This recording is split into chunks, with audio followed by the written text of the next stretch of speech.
మొగోడైతే నేరుగా వచ్చి రాను ఇప్పుడుదా సమాధానం చెప్పినా కదా. ఇప్పుడు ఒకటి రెండోది ఇంకోటి ఏమడిగా పార్టీ నుంచి సస్పెండ్. యాక్చువల్గా నేనే రిజైన్ చేయాలని ఉన్నా పార్టీకి. ఎందుకైతే ఇటువంటి నీచుడు ఉండే పార్టీలో నేను కొనసాగకూడదని అనుకున్నా.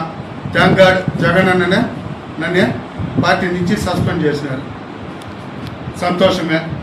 కానీ సస్పెండ్ చేసే ముందు నేను చేసిన తప్పు ఏమనేది చెప్పి సస్పెండ్ చేసి ఉండాల. అంటే వాళ్ళు చేసిన తప్పుని నేను ఎత్తి చూపించింది తప్ప దానికి కోసం సస్పెండ్ చేసినారా?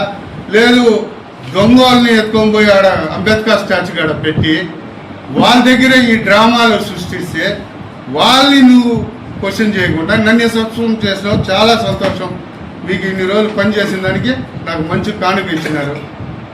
దీంట్లో నాది మాత్రం తప్పు ఉంటే నేను ఇప్పుడు కూడా రెడీ.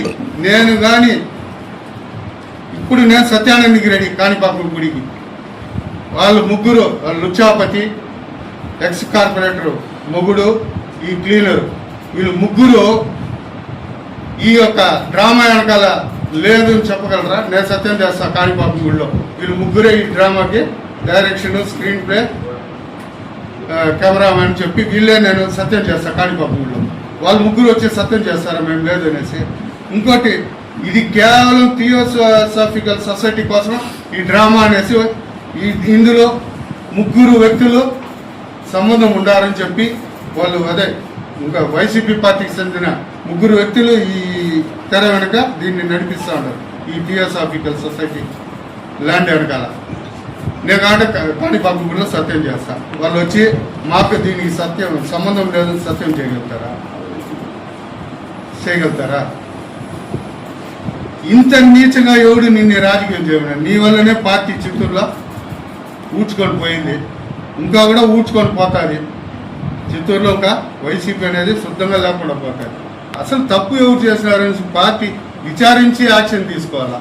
అంటే వాళ్ళు చేసే తప్పుని మీరు ఎంకరేజ్ చేస్తూ ఉంటారా? పార్టీ నాయకత్వం నేనేం తప్పు చేశానని చెప్పి నన్ను పార్టీ నుంచి సస్పెండ్ చేయడం సరే సంతోషం చేసినారు.